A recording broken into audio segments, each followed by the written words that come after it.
Good morning students. आज मैं आपको कक्षा 7वीं से पाठ नंबर 17 वीर कुंवर सिंह तो वीर कुंवर सिंह के बारे में आज आपको मैं समझा रही हूँ। तो मैंने इससे पहले के वीडियो में आपको वीर कुंवर सिंह के चरित्र के बारे में तथा पाठ के जो शब्दों के अर्थ, कठिन शब्दों के कुछ अर्थ दिए गए थे वो सारे मैंने समझा दिए हैं आपको। तो कल बच्चों आपने एक पेज पढ़ लिया था, ठीक है, जिसमें 1857 के आंदोलन का वर्णन किया गया। जिसमें 1857 के आंदोलन में किस किसने भाग लिया था तो उसके बारे में जो है हमने पढ़ा था। तो आज हम उससे आगे का पाठ पढ़ते हैं। तो मैं आपको वहाँ बुक में से पढ़ के समझा रही हूँ। तो बच्चों आप अपनी पुस्तक को खोल के बैठेंगे और जैसे जैसे एक पंक्ति पढ़ते हैं फिर उसको साथ साथ में समझते जाएंगे और जो भी प्रश्न बनते हैं वो मैं आपको बताती जाऊंगी। तो 1857 के आंदोलन में वीर कुंवर सिंह का नाम कई दृष्टियों से उल्लेखनीय है। कई तरह से मतलब कि उनका नाम लिया गया है।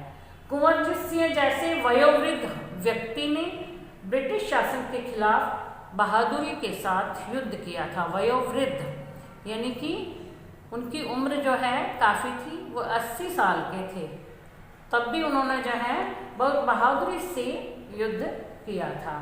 वीर कुंवर सिंह के बचपन के बारे में बहुत अधिक जानकारी नहीं मिलती है, मतलब कोई ज़्यादा जानकारी नहीं है, किसी को भी नहीं पता है इनके बारे में।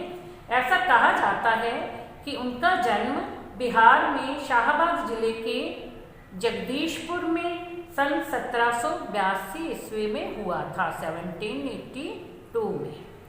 तो सबसे पहले मतलब उनका जन्म कहाँ हुआ था? शाहाबाद जिले के जगदीशपुर में। कब हुआ था? 1782 ईस्वी में। उनके पिता का नाम साहबजादा सिंह और माता का नाम पंचरतन कुंवर था। उनके पिता साहबजादा सिंह जगदीशपुर रियासत के जमींदार थे, परंतु उनको अपनी जमींदारी हासिल करने के लिए भी बहुत संघर्ष करना पड़ा था, क्योंकि अंग्रेज़ों ने उनकी जायदाद पर कब्जा कर लिया था और तब जो है इसीलिए वो अंग्रेज़ों से बहुत अधिक घृणा करते थे और उनके खिलाफ आंदोलन कर रहे थे। पारिवारिक उलझनों के कारण कुंवर सिंह के पिता ने बचपन में उनकी ठीक से देखभाल नहीं की थी, यानी परिवार में बहुत सी परेशानियां थी जिसके कारण उसके पिता उसकी ठीक से देखभाल नहीं कर पाए थे। जगदीशपुर लौटने के बाद ही वे कुंवर सिंह की पढ़ाई लिखाई की ठीक से व्यवस्था कर पाए थे। जब वापस जगदीशपुर आ गए थे तब कुंवर सिंह को पढ़ाना लिखाना शुरू किया था। कुंवर सिंह के पिता वीर होने के साथ साथ स्वाभिमानी थे और उदार स्वभाव के व्यक्ति थे। उनके व्यक्तित्व का प्रभाव वीर कुंवर सिंह पर भी पड़ा था। जैसे उनके पिता का स्वभाव था वैसा ही वीर कुंवर सिंह का भी था। कुंवर सिंह की शिक्षा दीक्षा की व्यवस्था उनके पिता ने घर पर ही की थी, यानी घर पे ही उन्हें पढ़ाया जाता था। वहाँ पर ही उन्होंने हिंदी, संस्कृति और फारसी भाषा सीखी थी। घर पे रहते हुए उन्होंने ये भाषाएं सीखी थी, परंतु पढ़ने लिखने से अधिक उनका मन जो है घुड़सवारी, तलवारबाजी और कुश्ती लड़ने में था। उनकी पढ़ाई में अधिक रुचि नहीं थी, बल्कि घुड़सवारी करते थे, घोड़े पर चढ़ के सवारी करना, तलवारबाजी करना और कुश्ती लड़ना, इन कामों में वो ज़्यादा रुचि लेते थे। बाबू कुंवर सिंह ने अपने पिता की मृत्यु के बाद सन 1827 ईस्वी में अपनी रियासत की जिम्मेदारी संभाली। उन दिनों ब्रिटिश हुकूमत का अत्याचार चरम सीमा पर था, यानी ब्रिटिश हुकूमत यानी अंग्रेज लोग जो बहुत ज़्यादा अत्याचार करते थे। इससे लोगों में ब्रिटिश हुकूमत के खिलाफ भयंकर असंतोष उत्पन्न हो गया था, जिसके कारण लोग जो है ब्रिटिश शासकों से बहुत नाराज रहने लगे थे। कृषि, उद्योग और व्यापार का बहुत बुरा हाल था। रजवाड़ों के राज दरबार भी समाप्त हो गए थे। भारतीयों को अपने ही देश में महत्वपूर्ण और ऊंची नौकरियों से वंचित किया जा गया था। यानी जो हिंदू लोग थे, जो हम हिंदुस्तान में रह रहे हैं भारतीय लोग, इनको जो है अपने देश में रहते हुए भी ऊंचे पदों पर आसीन नहीं किया जाता था, इन्हें नौकरियां नहीं मिलती थी। इससे ब्रिटिश सत्ता के विरुद्ध देशव्यापी संघर्ष की स्थिति बन गई थी, जिससे लोग ब्रिटिश शासकों के खिलाफ हो गए थे, उसके प्रति संघर्ष करने लगे थे। ऐसी स्थिति में कुंवर सिंह ने ब्रिटिश हुकूमत से लोहा लेने का संकल्प किया था। जब यह स्थिति उत्पन्न हो गई थी, लोग ब्रिटिश शासकों के खिलाफ हो गए थे, तो ऐसी स्थिति में कुंवर सिंह आगे आए और उन्होंने जो है उनसे युद्ध करने का संकल्प लिया, यानी देश को आज़ाद करवाने का संकल्प लिया। जगदीशपुर के जंगलों में बसुरिया बाबा नाम के एक सिद्ध संत रहते थे। अब देखो, यदि ये छोटा सा प्रश्न पूछा जाए कि जगदीशपुर के जंगलों में कौन से संत रहते थे, उनका क्या नाम था? बसुरिया बाबा, जो बहुत ही प्रसिद्ध संत थे। उन्होंने कुंवर सिंह में देशभक्ति और स्वाधीनता की भावना उत्पन्न की थी। जो बाबा थे ना बसुरिया बाबा, उन्होंने कुंवर सिंह के मन में देशभक्ति की भावना जगाई थी।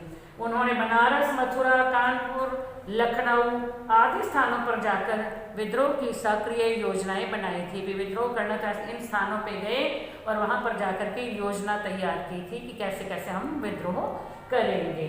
वे 1845 से 1840 तक काफ़ी सक्रिय रहे, यानी काम करते रहे। लोगों ये अंग्रेजों के प्रति विद्रोह की भावना लोगों में जगाते रहे, इकट्ठे हो करके उनको जो है इस काम को, देश को आज़ाद करवाने के लिए, देश की आज़ादी के लिए उनके मन में जो है बात बिठाते रहे। गुप्त ढंग से और ब्रिटिश हुकूमत के खिलाफ विद्रोह की योजनाएं बनाते थे। ये सब काम जो है वो बड़े ही गुप्त ढंग से करते थे ताकि किसी को पता ना चले। यदि मतलब अंग्रेजों को इस बात का पता चल जाता है तो वो उन्हें जो है कुछ ना कुछ नुकसान अवश्य पहुंचाएंगे, इसलिए वो गुप्त रूप से सारी योजनाएं करते थे, छिप छिपाकर सारी योजनाएं बनाते थे। सोनपुर के मेले को एशिया का सबसे बड़ा पशु मेला माना जाता है। तो सबसे बड़ा पशु मेला कौन सा है? सोनपुर का मेला। यह मेला कार्तिक पूर्णिमा के अवसर पर लगता है। तो प्रश्न हो जाते हैं, ये मेला कब लगता है? कार्तिक पूर्णिमा के अवसर पर। यह हाथियों के क्रय विक्रय के लिए विख्यात है, यानी यह मेला हाथियों को बेचने और खरीदने के लिए प्रसिद्ध है। इसी ऐतिहासिक मेले में उन दिनों स्वाधीनता के लिए लोग एकत्र होकर के क्रांति की योजना बनाते थे। मतलब वहाँ पर जो है क्रांतिकारी इकट्ठे हो जाते थे उस मेले में और वहाँ पर मिल जाते तो मिलके क्रांति की योजनाएं बनाते थे।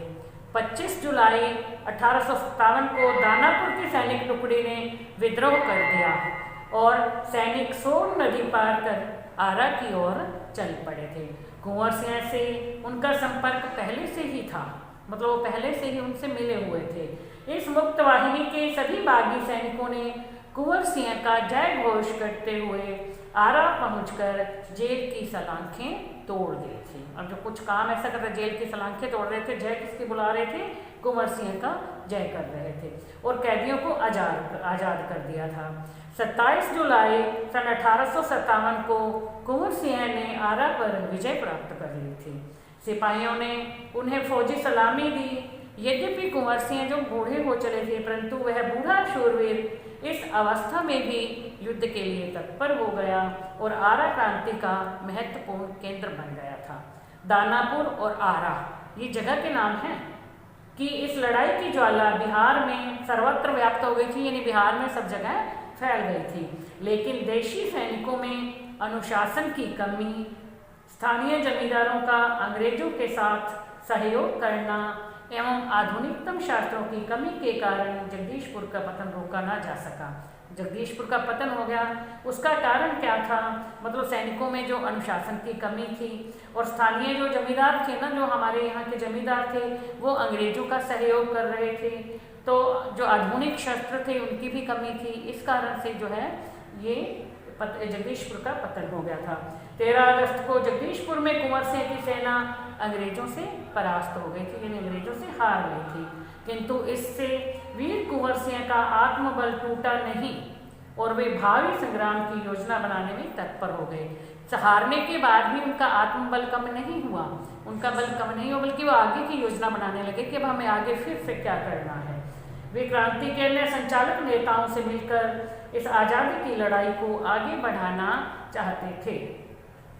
कुंवर सिंह सासाराम से मिर्जापुर होते हुए रीवा, कालपी, कानपुर और लखनऊ तक गए थे। लखनऊ में शांति नहीं थी, इसलिए बाबू कुंवर सिंह ने आजमगढ़ की ओर प्रस्थान किया था, क्योंकि वहाँ पर लखनऊ में जो है रहना ठीक नहीं था, तो वहाँ से वो आगे चले गए, आजमगढ़ की ओर निकल गए। उन्होंने आज़ादी की साथ को बराबर जलाए रखा। उनकी वीरता की कीर्ति पूरे उत्तर भारत में फैल गई थी। कुंवर सिंह की इस विजय यात्रा से अंग्रेजों के होश उड़ गए थे, मतलब अंग्रेज बहुत परेशान हो गए थे। कई स्थानों के सैनिक और राजा कुंवर सिंह की अधीनता में लड़े थे। उनकी यह आज़ादी की यात्रा आगे बढ़ती गई, लोग इसमें शामिल होते गए और इनकी अगुवाई में, यानी जैसे ये कहते थे वैसे ही वो लड़ते थे। इस प्रकार ग्वालियर, जबलपुर के सैनिकों के सहयोग से सफल सैन्य रणनीति का प्रदर्शन करते हुए वे लखनऊ पहुँचे। आजमगढ़ की ओर जाने का उनका उद्देश्य था इलाहाबाद और बनारस पर आक्रमण कर शत्रुओं को पराजित करना और अंत में जगदीशपुर पर अधिकार करना। आजमगढ़ की ओर जाने का उनका उद्देश्य क्या था, मतलब इलाहाबाद और बनारस जो था, उनको वहाँ पर जो शत्रु थे उनको पराजित करके जगदीशपुर पर वापस से अधिकार करना चाहते थे, इसलिए वो आजमगढ़ गए थे। अंग्रेजों और कुंवर सिंह की सेना के बीच घमासान युद्ध हुआ था। उन्होंने 22 मार्च 1858 को आजमगढ़ पर कब्जा कर लिया था। अंग्रेजों ने दोबारा आजमगढ़ पर आक्रमण किया। कुंवर सिंह ने एक बार फिर आजमगढ़ में अंग्रेजों को हरा दिया था। इस प्रकार अंग्रेजी सेना को परास्त कर वीर कुंवर सिंह 23 अप्रैल सन 1858 को स्वाधीनता की विजय पताका फहराते हुए जगदीशपुर पहुंच गए थे। किंतु इस बूढ़े शेर को बहुत अधिक दिनों तक इस विजय का आनंद लेने का सौभाग्य नहीं मिला, यानी उन्होंने विजय प्राप्त कर ली थी लेकिन वो फिर ज़्यादा समय तक जिंदा नहीं रहे थे। इसी दिन विजय उत्सव मनाते हुए लोगों ने यूनियन जैक यानी अंग्रेजों का झंडा उतार करके अपना झंडा फहराया और अपना ये जो झंडा फहराने के 3 दिन के बाद ही 26 अप्रैल 1858 को यह वीर इस संसार से विदा होकर अपनी अमर कहानी छोड़ गया, यानी 26 अप्रैल 1858 को वीर कुंवर सिंह की मृत्यु हो गई थी। तो इस प्रकार से आज मैं आपको इतना ही समझाती हूँ। अभी ये लेसन और भी है, तो बाकी का जो लेसन है मैं आपको नेक्स्ट वीडियो में समझाऊंगी। तो इस लेसन को बच्चों आप ध्यान से इस वीडियो को सुनना और याद करना। इसमें से जो छोटे छोटे प्रश्न बनते हैं वो आप उन्हें याद रखोगे। आंसर 1 वर्ड में भी होता है, कई बार जो है 1 लाइन में भी दिया जा सकता है। तो आप बहुत ध्यान से वीडियो को सुनोगे, देखोगे, समझने का प्रयास करोगे और बुक में से लेसन पढ़ोगे। Thank you.